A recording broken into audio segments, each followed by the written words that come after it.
Assalamualaikum warahmatullahi wabarakatuh. Alhamdulillah, segala puji dan syukur kita hadiratkan kepada Allah Subhanahu wa taala karena pada hari ini tepatnya 18 April 2021 kita berjumpa dalam acara Hikmah Ramadan bersama Badan Nasional Penanggulangan Terorisme Republik Indonesia. Dan pastinya bersama saya Nabila Najib, saya akan menemani Anda sampai acara selesai. Tapi saya tidak sendiri karena saya sudah didampingi oleh 3 narasumber yang luar biasa yang sudah hadir di sini. Tapi sebelum kita berkenalan dengan 3 narasumber yang sudah hadir di sini, kita akan membuka masker karena kami di sini sudah mematuhi protokol kesehatan. Selamat datang pertama-tama kepada Bapak Usman Abdaliwatik MSI selaku founder Komunigia dan peneliti komunikasi. Selamat datang Bapak. Assalamualaikum Mbak Nabila. Waalaikumsalam warahmatullahi wabarakatuh. Selanjutnya saya ucapkan selamat datang dan assalamualaikum warahmatullahi wabarakatuh. Jadi Oke, ulang lagi.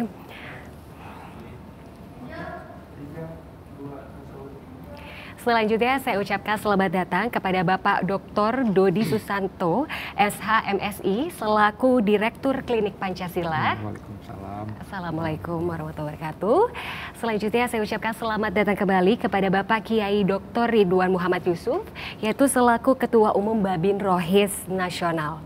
Selamat datang Bapak. Assalamualaikum warahmatullahi wabarakatuh. Waalaikumsalam warahmatullahi wabarakatuh. Dan 3 narasumber ini akan bersama-sama mengkaji salah satu topik yang sangat menarik di hari ini, yaitu adalah topik mengenai takwa dan menahan amarah. Tapi sebelum kita membahas mengenai menahan amarah, kita akan membahas mengenai takwa. Takwa itu seperti apa sih? Ya baik, langsung saja kita tanyakan kepada Bapak Kiai Ridwan. Dipersilakan untuk memberikan penjelasan mengenai ketakwaan dan beriman yang baik itu seperti apa.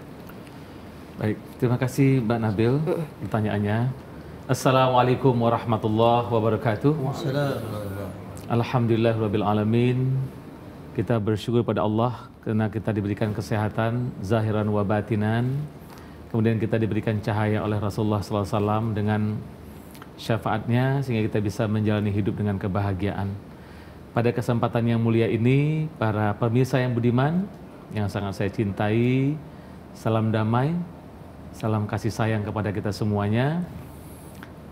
Sebagaimana episode sebelumnya kita membahas tentang iman, kemudian sekarang kita bicara masalah takwa. Takwa itu adalah ungkapan ekspresi kita terhadap apa yang ada pada jiwa kita ini, jiwa yang beriman. Beriman itu pun dimulai dari berilmu. Tidak ada orang yang beriman tanpa berilmu.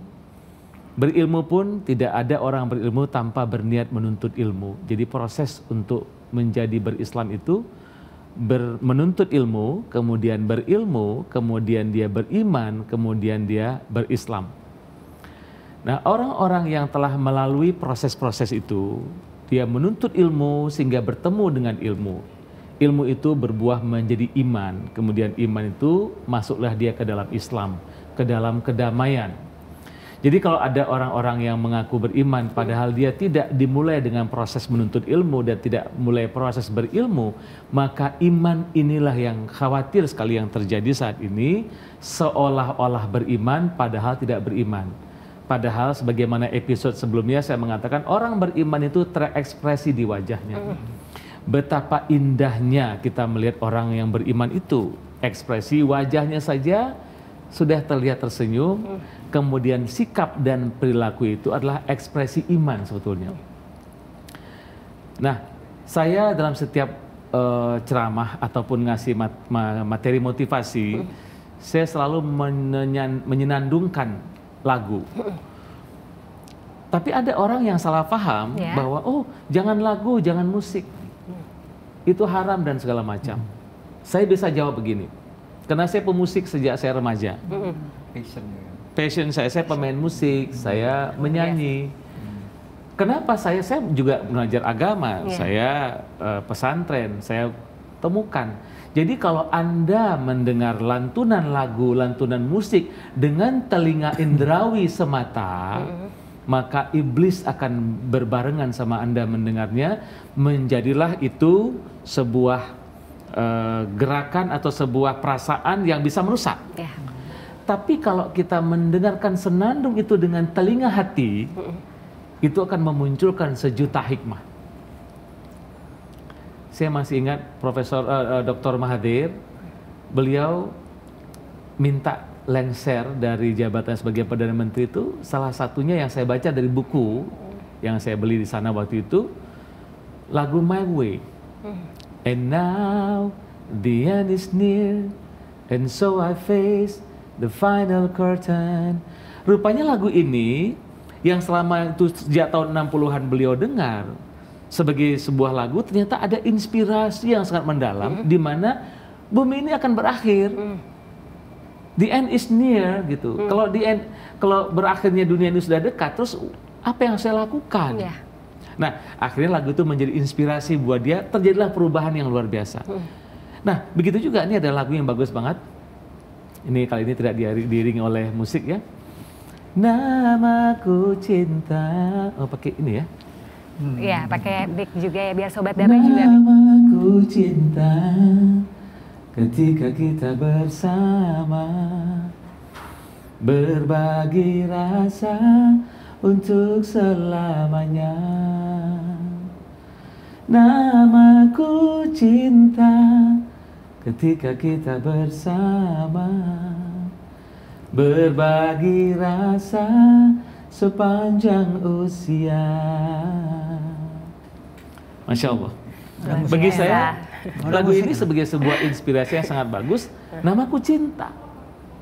Saya bayangkan Rasulullah itu dipandang oleh orang-orang yang melihatnya itu senang sekali orang melihatnya, bahagia, pancaran energi di wajahnya, bahkan di rambutnya. Saya pernah dengar lagunya Ebit menggambarkan tentang kemilaunya rambut Rasulullah diterpa matahari. Itu orang sudah merinding melihatnya, apalagi melihat wajah Rasulullah.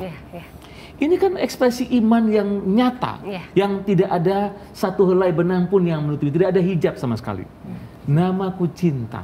Nah, kalau dalam diri kita ini sudah hadir cinta itu, sudah hadir kasih sayang itu, sudah hadir rahmat itu, kemudian rahmat, cinta, kasih sayang, kepedulian itu terekspresi dalam ungkapan, terekspresi pada tatapan wajah, tatapan mata kita, kemudian terekspresi pada seluruh perilaku dan tindak tanduk kita, maka kita menjadi role model yang akan menjadi penyebar cinta itu kemana-mana.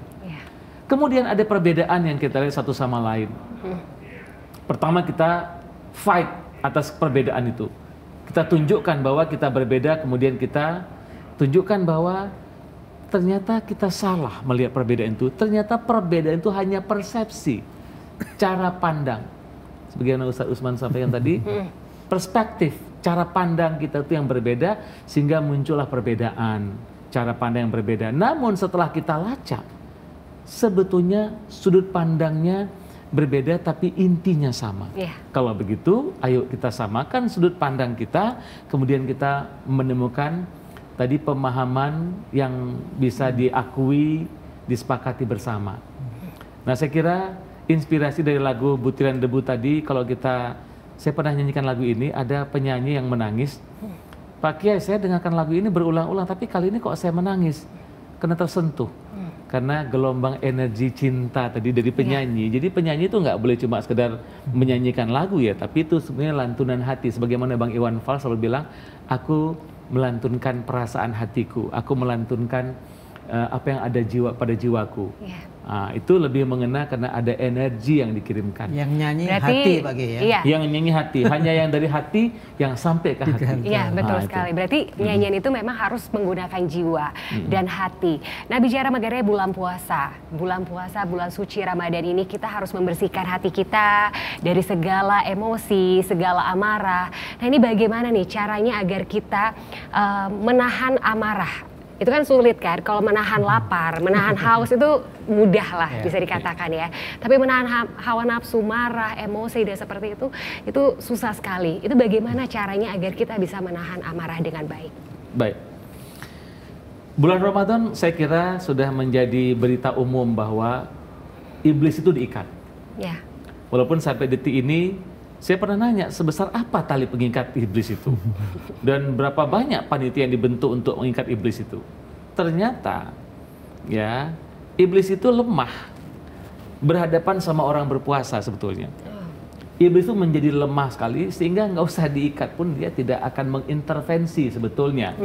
Ya, iblis itu, setan itu tidak mengintervensi orang berpuasa di hadapan orang berpuasa, tapi dengan syarat berpuasanya benar, niatnya benar, tujuannya benar. Dia hadir dengan niat yang sungguh-sungguh dia berpuasa. Maka orang macam ini di hadapan iblis itu menjadi tak berdaya.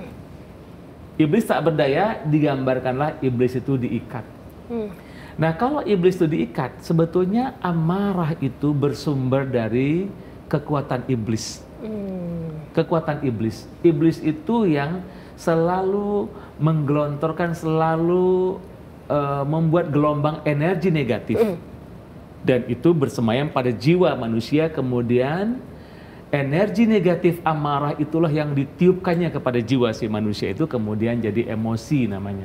Nah, bagaimana nih Pak? Mungkin Sobat Damai juga ingin mengetahui nih, bagaimana cara efektif nih dalam waktu singkat kita bisa nih menahan amarah gitu. Kadang-kadang kita udah emosi di jalan misalnya, itu kan hal yang sepele dan sering banget terjadi sehari-hari. Itu bagaimana Pak?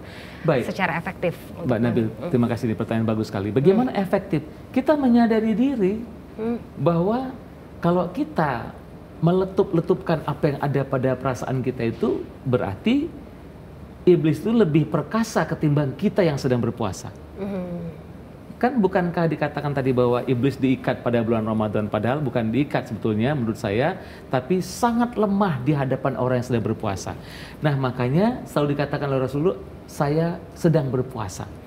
Orang yang sedang berpuasa itu dia tahu diri bahwa dia sedang berpuasa, berarti dia powerful dong. Orang berpuasa itu powerful. Dia merasa dia powerful. Nggak mungkin setan itu bisa mengalahkannya, padahal setan itu tidak berdaya. Nah, perasaan tahu bahwa dia powerful itulah membuat dia kemudian akhirnya amarahnya menjadi mereda atau minimal semakin ringan. Nah, tapi Pak, kalau misalnya amarah kita terus tertanam, bertumpuk-tumpuk, kan kita tahu sendiri ya, kadang-kadang ada amarah yang kita pendam, bertumpuk di dalam hati, akhirnya menjadi dendam, akhirnya menjadi mungkin hatinya jadi tidak bersih lagi ya Pak ya. Nah, itu bisa nggak akhirnya menjadi sikap-sikap, bibit-bibit sikap intoleran? Iya, bagus sekali Mbak Nabil. Jadi orang-orang yang memendam amarah, kalau dia telah mempunyai bibit amarah, bibit iblis pada hatinya, kemudian dia tidak melakukan purification, tidak melakukan penjernihan. Bukankah diajarkan oleh para wali dan menjadi sebuah lagu, Tombowati, dinyanyikan ulang oleh Opik gitu. Opik, ya. Tombowati itu iku 5 perkorone, 5 perkara.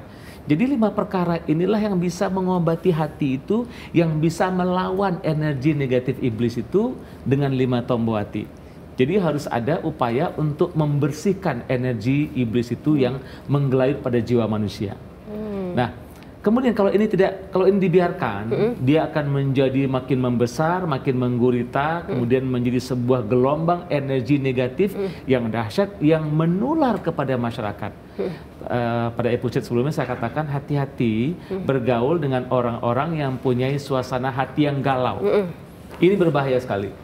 Hati yang galau itu adalah iman yang sedang bermasalah. Jadi iman itu menurun bahkan sampai hilang sama sekali.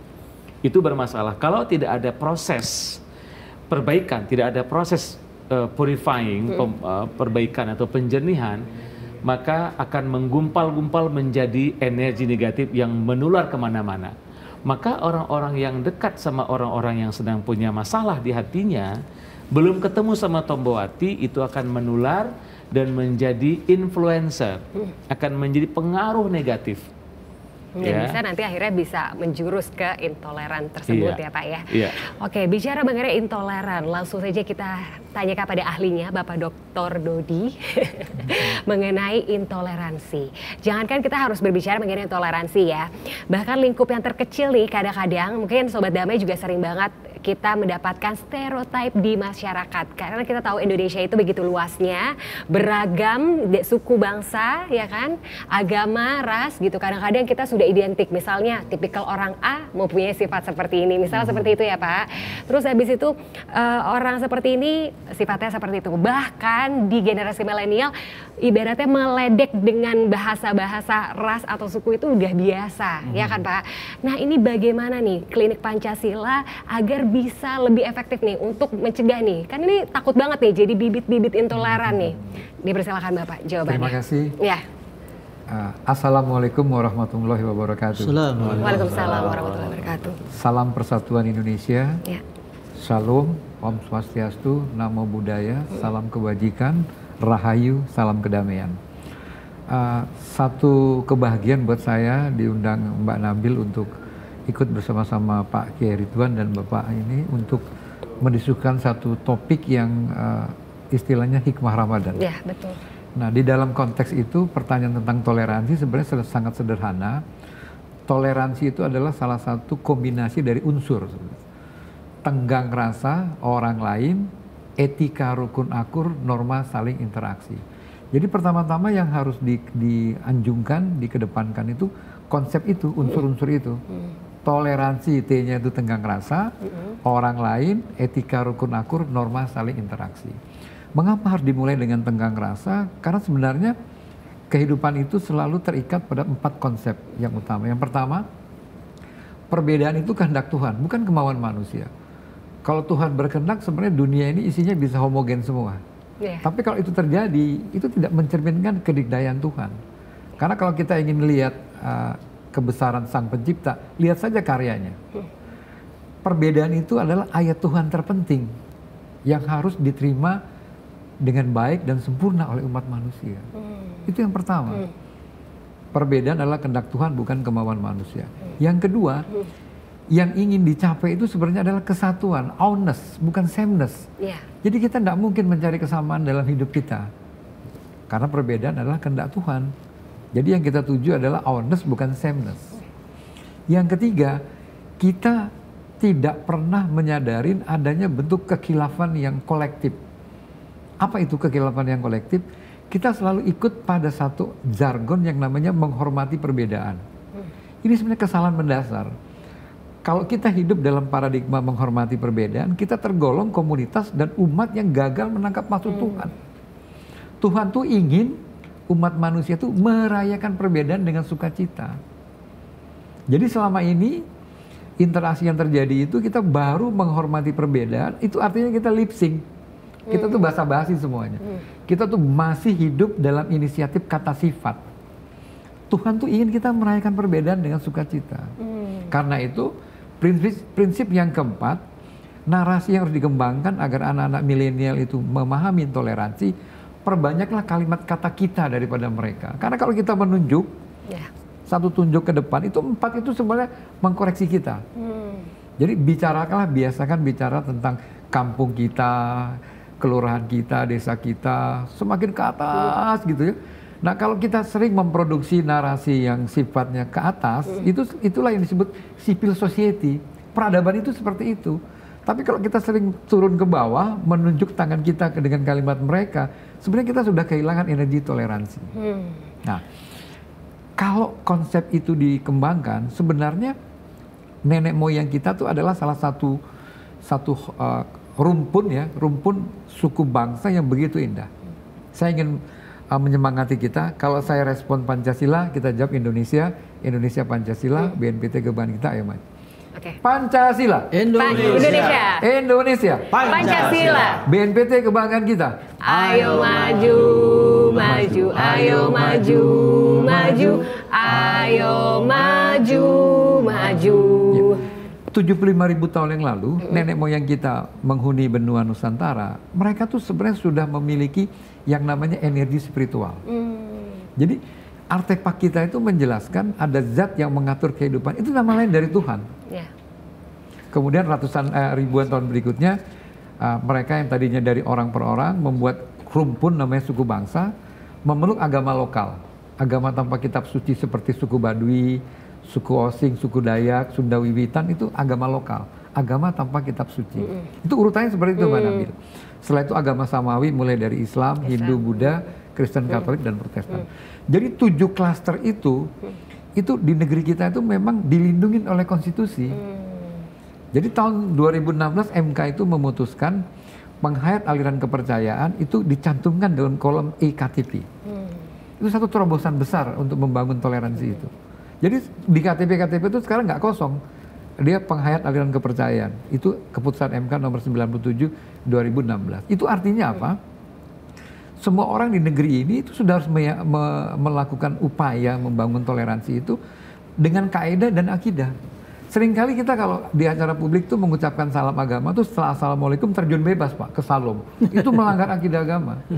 Jadi perlu ada koridor setelah assalamualaikum berikan koridor untuk menjaga akidah lakum dinukum waliyadin. Salam Pancasila, salam kebangsaan, salam persatuan Indonesia. Itu sudah gugur itu. Pelecehan terhadap akidahnya sudah gugur, kan sudah ada koridornya. Baru ucapkan seperti saya ulangi tadi.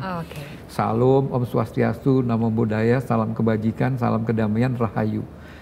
Kenapa harus repot-repot seperti itu? Karena memang tatanan dan tuntunan kita berbangsa bernegara itu dipertontonkan oleh nenek moyang kita begitu harmonis.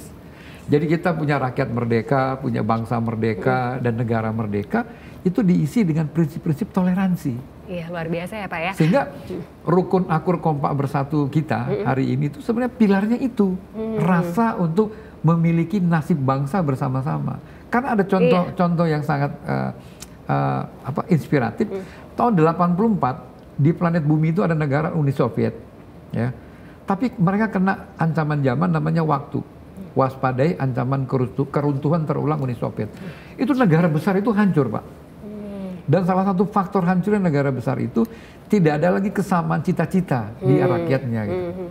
Kesamaan cita-citanya nggak ada, lalu apa yang menjadi multifaktor deterministiknya? Ternyata toleransinya hilang. Jadi orang mengutamakan individu, orang mengutamakan ego sektoral, orang mengutamakan kepentingan pribadi dan kelompok, sehingga nggak pernah bisa dijahit menjadi energi persatuan Indonesia. Karena itu Pancasila itu adalah salah satu pendekatan panduan arah negara dengan corak anutan satu ideologi 5 asas. Itu corak anutannya gitu Pancasila itu. Saya ingin tekankan ini. Sedangkan Indonesia itu sendiri adalah institusi negara dihuni orang Nusantara, eksistensi satu ideologi abadi. Makanya tadi yel-yel kita Pancasila. Indonesia Pancasila. Nah, seberapa efektif sih Pak, maksudnya Pancasila ini gitu kan? Sobat Damai juga pasti dari kecil kita upacara selalu baca Pancasila sila 1 sampai 5 gitu ya, yang dasar sekali. Tapi efektivitasnya sendiri kalau bisa dibilang masih belum cukup ya untuk saat ini. Berarti memang Bapak Dr. Dodi ini memang sudah membuat klinik Pancasila untuk memberikan penyuluhan lebih lanjut lagi mengenai Pancasila untuk penanaman nilai-nilai Pancasila atau gimana Pak? Betul Pak Nabil. Jadi klinik Pancasila itu adalah salah satu wahana untuk menginternalisasi kehangatan berpancasila. Jadi di klinik Pancasila itu ada dialog setara antara dokter dengan pasien. Tapi dokter itu sendiri akronim Duta Bangsa Olah Keluhan Terapi Efektif Rasional. Pasien juga akronim juga. Pancasilais yang amanah, setia Indonesia dengan empati yang nyata. Jadi ada dialog 30 menit antara dokter dengan pasien, tetapi bergantian perannya. 15 menit pertama ada yang jadi dokter, ada saudara sebangsanya menjadi pasien. Setelah selesai itu gantian, baju dokternya diberikan ke yang pasien menjadi dokter. Saya desain 30 menit dialog itu karena klinik Pancasila itu akronim juga. Klinik itu konsultasi langsung ideologi negara Indonesia Kesatuan. Konsultasi. Jadi klinik Pancasila itu adalah salah satu sarana untuk menghangatkan Pancasila dengan dialog dari hati ke hati. Seperti yang Bapak bilang tadi, bicara mengenai kita, bukan menunjuk lagi. Iya, bukan menunjuk lagi. Bukan. Jadi itulah yang akhirnya lebih bisa diterima oleh orang banyak gitu ketika akhirnya datang ke klinik Pancasila. Betul. Sayangnya kenapa klinik Pancasila kurang populer? Karena saya hanya bisa bergerak di ruang interaksi yang terbatas. Jadi kalau bikin praktek klinik Pancasila itu paling banyak itu 30 orang. Tapi itu udah banyak loh Pak, maksudnya berarti mereka benar-benar mau, karena kan sebenarnya untuk mempelajari Pancasila yang penting kitanya juga ada rasa keinginan untuk belajar nilai Pancasila itu kan. Betul. Pak. Karena itu anak-anak di klinik Pancasila itu dia hafal sila dan lambangnya. Saya ulangi misalnya, Pancasila, 1, ketuhanan yang Maha Esa dengan lambang bintang.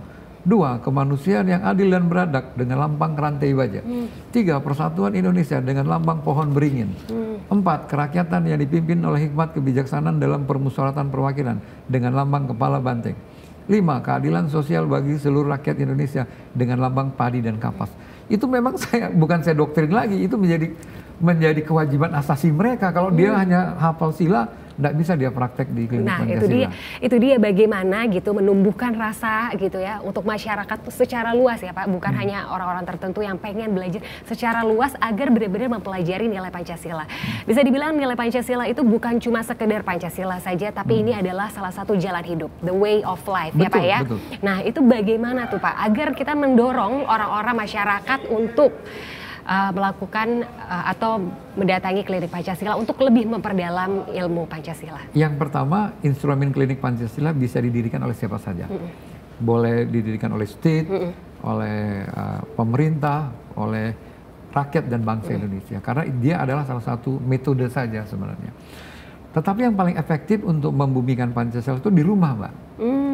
Jadi saya selalu menyampaikan narasi, jadilah ibu bangsa dan bapak bangsa. Oh gitu ya. Jadi nggak cukup tuh istilah ibu rumah tangga dan kepala rumah tangga, itu nggak cukup. Karena negeri ini sebenarnya negeri yang sangat gemah Ripalo Jinawi, tata tentrem Kertoraharjo itu karena nafas rakyat bangsa dan negara kita tuh memang unik. Satu-satunya negara yang konstruksi kemerdekaannya seunik Indonesia nggak ada. Amerika, mereka negara dulu merdeka, dia baru cari tuh pilar-pilar suku bangsanya. Kalau kita unik, rakyatnya sudah berhimpun ribuan tahun, bangsanya merdeka di Sumpah Pemuda, 17 tahun berikutnya kita punya NKRI. Jadi karena itu Pancasila itu adalah salah satu konstruksi yang filosofis untuk mengikat namanya rakyat, bangsa, dan negara. Jadi kalau 3 komponen 3 pilar ini bisa dijahit ya, dalam praktek membumikan Pancasila melalui amal-amal itu, nggak perlu repot-repot sampai 45 butir kita praktekkan. Satu salah sakatan, 1 sila, 1 kata, 1 perbuatan, itu sudah mewarnai gitu. Karena kita tuh selain istimewa, Pancasila itu menerbitkan ketepatan dan kebenaran karena yang menyusun itu orang-orang ikhlas semua. Orang-orang ikhlas.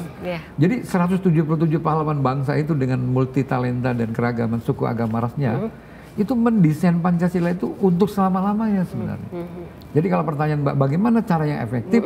Mari dorong ibu-ibu rumah tangga dan orang tua kita jadi ibu bangsa dan bapak bangsa. Jadi kalau bangun ba'da subuh, Pancasila, Indonesia, Pancasila, kita bersama, ayo maju, tumbuhkan itu. Jadi anak-anak kita melihat kata kerja gitu dari Pancasila. Lalu di rumah-rumah, mari kita pasang lagi gambar Garuda Pancasila itu.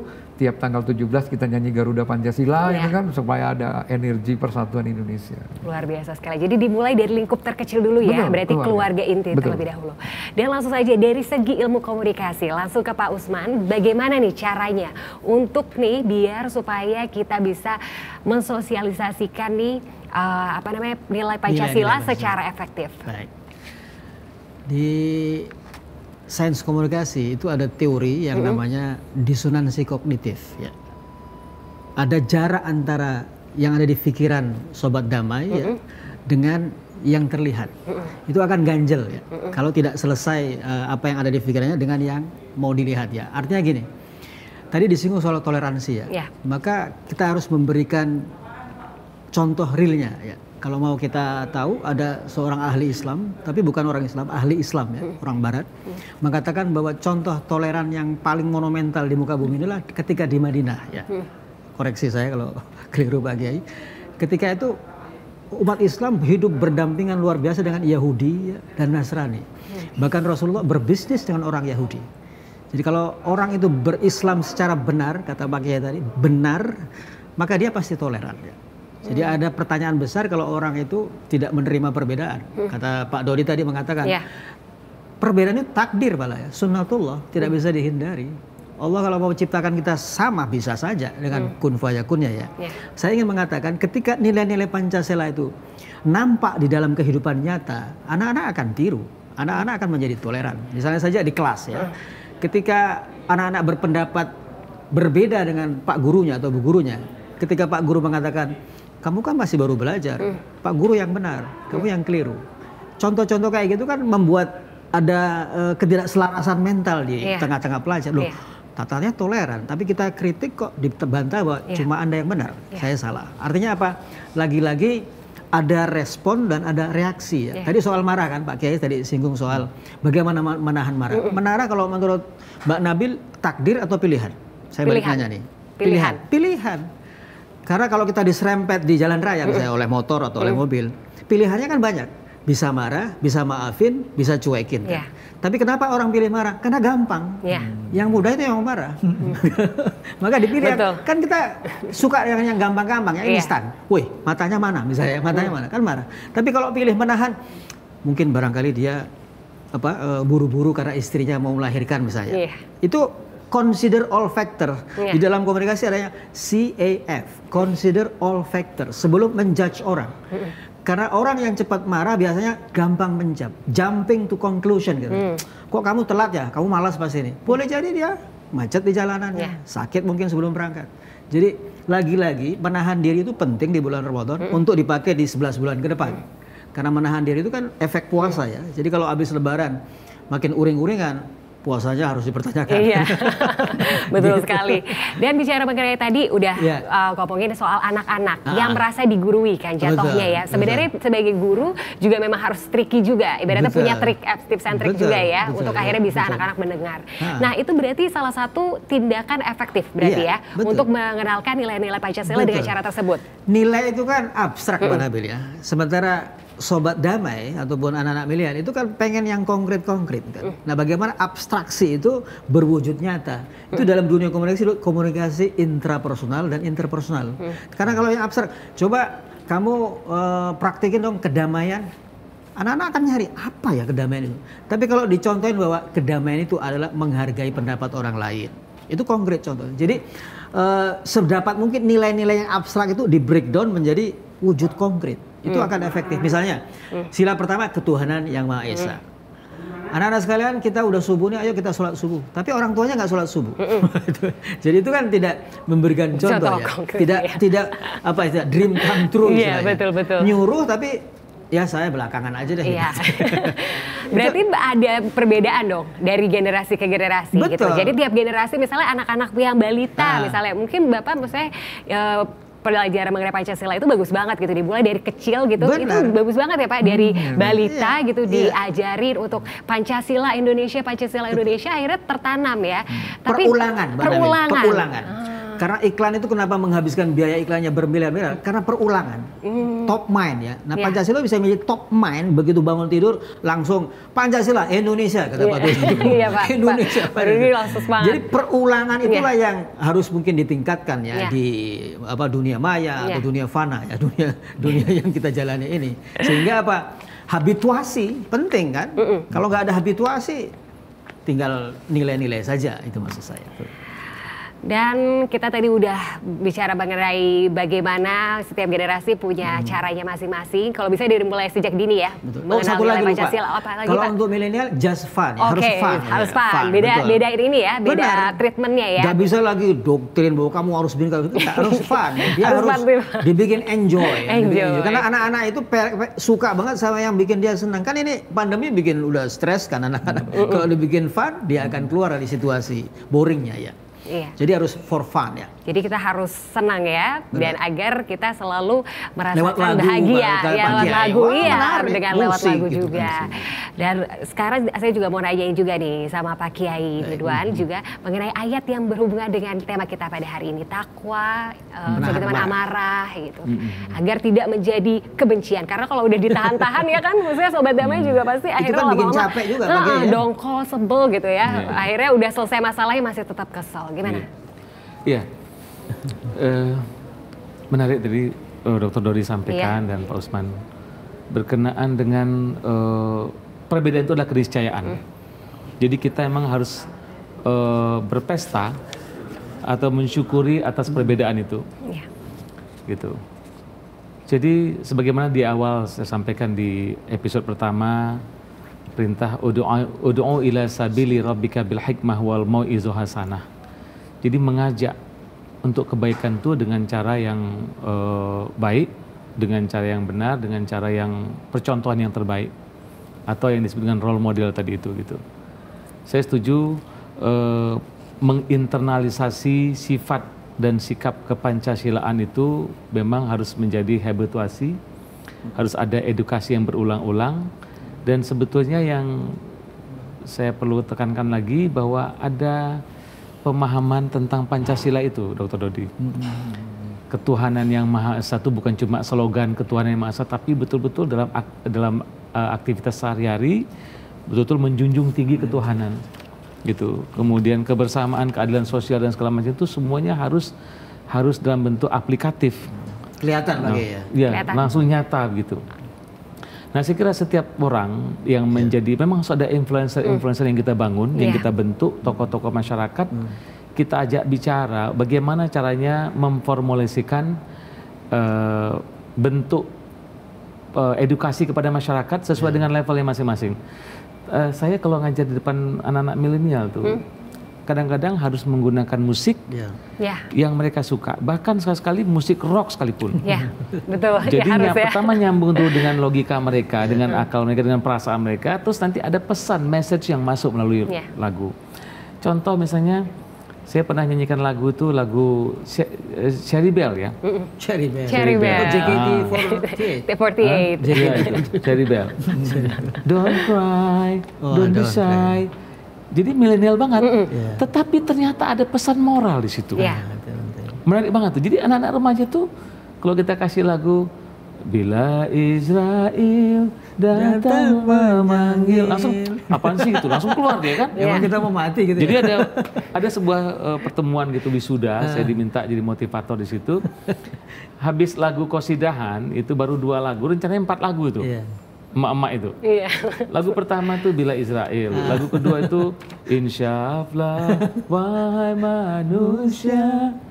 Akhirnya anak-anak, padahal yang wisuda itu anak-anak remaja gitu. Lari dong. Lari mereka keluar, separuh keluar dari ruangan. Langsung rame ya Pak ya? Kemudian, wah ini gimana cara manggilnya kan? Nah, panggil pakai lagu Cherry Bell tadi. Padahal sebetulnya kita ingin menyampaikan pesan moral. Kamu cantik, cantik dari hatimu. Nah, pesan moral di situ. Jadi kecantikan itu datang dari hati. Bukan cuma dari outer outward show ya, tampak luar, tapi dari dalam. Nah, ternyata ada pesan moral di situ. Nah, nyambunglah mereka terpanggil dulu bahwa mereka anak milenial, kemudian bahasa pun bahasa milenial, tapi pesannya nyampe kepada mereka. Ada kecantikan yang lebih bagus daripada kecantikan luar, yaitu kecantikan hati. Itu bicara masalah rasa, bicara masalah toleransi, bicara masalah kebahagiaan, bicara masalah kebersamaan dan segala macam.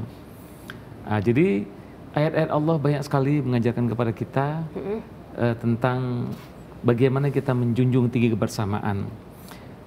Ayat Allah mengatakan, seandainya aku mau akan kuciptakan semua umat manusia beriman semuanya. Gitu. Betul. Ya. Jadi jangan pernah kita memaksa bahwa semuanya sama seperti kita, karena perbedaan-perbedaan itu membuat kita jadi belajar ta'aruf. Jadi aku ciptakan manusia berbangsa-bangsa dan bersuku-suku, ada kata kuncinya untuk saling mengerti, untuk saling mengenal, untuk saling tepas selera, untuk saling belajar banyak tentang setiap perbedaan untuk menjadi sumber kebahagiaan. Jadi berbeda warna, berbeda suku dan segala macam itu sebagai salah satu sumber kebahagiaan, kenikmatan. Gitu, Mbak Nabil. Luar biasa sekali. Jadi memang ada ayat suci Al-Quran juga yang menjelaskan ternyata kita memang harus berdamai sesama manusia, dan memang seperti Pak Dodi juga sempat menyampaikan bahwa kalau misalnya Tuhan memang ingin menciptakan sama ya bisa saja gitu. Tapi perbedaan itu adalah hal yang lebih indah.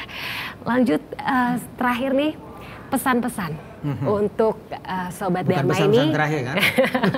Makanya saya bilang pesan-pesan. Kalau pakai terakhir jangan dong, karena nanti ada episode selanjutnya. Jadi pesan-pesan untuk Sobat Damai gitu ya, agar senantiasa selalu menjunjung tinggi toleransi dimanapun berada. Dipersilakan kepada Bapak Dodi terlebih dahulu ya.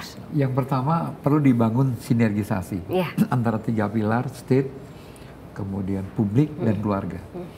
Bentuknya bisa berupa sekolah toleransi, sarana edukasi kolektif, orientasi langsung, aplikasi harmoni. Harmoni juga akronim tuh. Hidup aku rukun membangun optimisme negara Indonesia. Jadi gerakan Rukur Akun Kompak Bersatu itu harus dijadikan entitas budaya bangsa gitu loh. Bahwa memang kekuatan kita yang paling tertinggi itu adalah energi jiwa dan mental berideologi, punya Indonesia yang satu, punya Pancasila yang satu, itu harus menjadi kekayaan batin bangsa Indonesia. Karena kita sudah membuktikan negara-negara yang sukses di bidang ekonomi dan fisik dan material, ternyata dia nggak mampu juga memikul kepentingan orang banyak. Dunia ini lucu. Tahun 45 itu hanya 77 negara merdeka. Sekarang tahun 2020 itu 286 negara merdeka di dunia. Itu artinya apa? Planet bumi itu kan semakin teritorinya semakin menciut karena pemanasan global. Tetapi negara merdeka itu naik 300%, Pak. Itu artinya di dunia itu ada dua kecenderungan yang harus menjadi inspirasi kita. Jumlah populasi penduduk semakin besar, tapi yang tidak puas dengan keadaan juga semakin besar. Jadi apa ikatan supaya kita tidak memasuki zona tidak nyaman gitu kan? Tidak lagi berhasil menyatukan energi itu hanya lewat ideologi. Jadi menurut saya dia bukan cuma jembatan emas, tapi ideologi adalah pandangan bersama untuk hidup bersama hari ini dan masa mendatang. Jadi kalau di suara Pancasila di Papua sama dengan suara Pancasila di Sabang, yang di Bandar Lampung dengan Jakarta sama, itu menunjukkan energi sila ketiga bunyi. Setelah itu bikinlah galaksi, gerakan aksi langsung amalkan sejak dini Pancasila. Contohnya apa? Kooperasi, bangunlah kumpulan orang pelaku ekonomi rakyat agar sejahtera Indonesia. Itu artinya kooperasi. Kompak, apa itu? Kerukunan, obat manjur, persatuan abadi dan kekal. Anak-anak milenial itu suka iya, dengan diksi-diksi singkatan, karena dia kan anak-anak kita tuh lucu. 35 tahun tuh naik grade IQ-nya. Tetapi di sisi lain dia kehilangan energi dan empati itu. Nah, harapan saya BNPT bisa mempelopori gerakan Galaksi Pancasila ini. Kita bangun grup-grup Pancasila, gugus relawan untuk pengamalan Pancasila. Kita bikin sekolah Pancasila, sekolah toleransi, agar efektivitas nilai-nilai Pancasila itu diayun dengan cara bersama. Dulu kan kita punya P4 dan BP7. Dengan masifnya 32 tahun semua orang berpancasilaria. Tetapi yang hilang waktu itu apa? Amalnya. Jadi orang memburu sertifikat itu untuk eksistensi hidup. Itu dulu begitu, Pak, di zaman masa lalu. Hari ini di era milenial ini itu nggak bisa lagi dijadikan pola. Kita harus pro pada mereka seperti ide Bapak tadi, kan, fun.